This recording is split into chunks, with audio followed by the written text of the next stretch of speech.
It has been a rather wild week and a wild start to the year, as Storm Goretti has brought some of the highest winds ever to the UK, with, I think, winds up to 120 miles per hour in Cornwall. Sustained winds of over 100 miles per hour in the UK is, already incredible.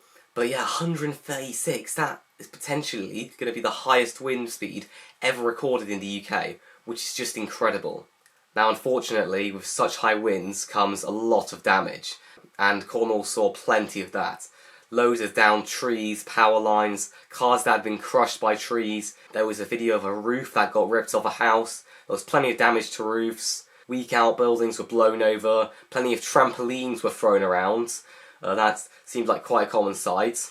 And unfortunately, the first fatality of the storm was also confirmed, which took place in a caravan, as it was, I think, blown over and the person inside was killed, which is really sad. And, obviously, you hope in these, bad, severe weather situations that no one will die, and unfortunately this storm has taken a life.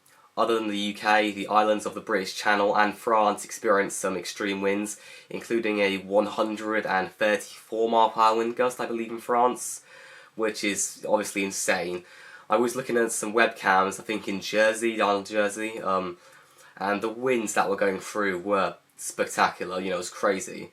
But as I've already said, it's not great, as, there was quite a lot of damage there. Now, other than the extreme winds and damage, there were some huge amber warnings for snow. Pretty much the entirety of Wales and a large part of the Midlands covered in an amber warning for snow, and pretty much that whole area got snow, with some parts being very heavy. So that was very interesting to cover, as there was also some very, very rare thunder snow embedded in that system. You almost never see snow in the UK, so seeing lightning and snow at the same time is incredibly rare. Now, the UK getting snow may not be over, as we do have a big risk for snow for Scotland. So to begin with, let's look at the temperatures.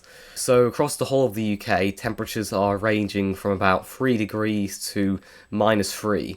So as you'd expect, the whole of England and Wales is going to get some frost.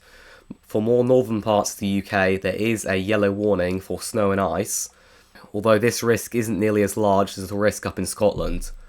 Meanwhile, as you can see here, Ireland is beginning to get hammered. In this area here, you can see a particularly potent area, which looks to be a squall line. There is a yellow rain warning in effect for the whole of Ireland and Northern Ireland. Now, this low pressure system isn't only going to be affecting us in rain and snow, as there are also multiple yellow wind warnings. Now, as you can see here, the winds are going to be hitting at around the same time that the snow is, and wind gusts are going to be getting up to around 60 to 70 miles per hour, and the wind gusts in most of these areas are going to be between 40 to 50 miles per hour. Northern Ireland is going to see the southern end of this, with some 50 mile per hour wind gusts, but Scotland is going to get the brunt of this, with winds exceeding 60 miles per hour.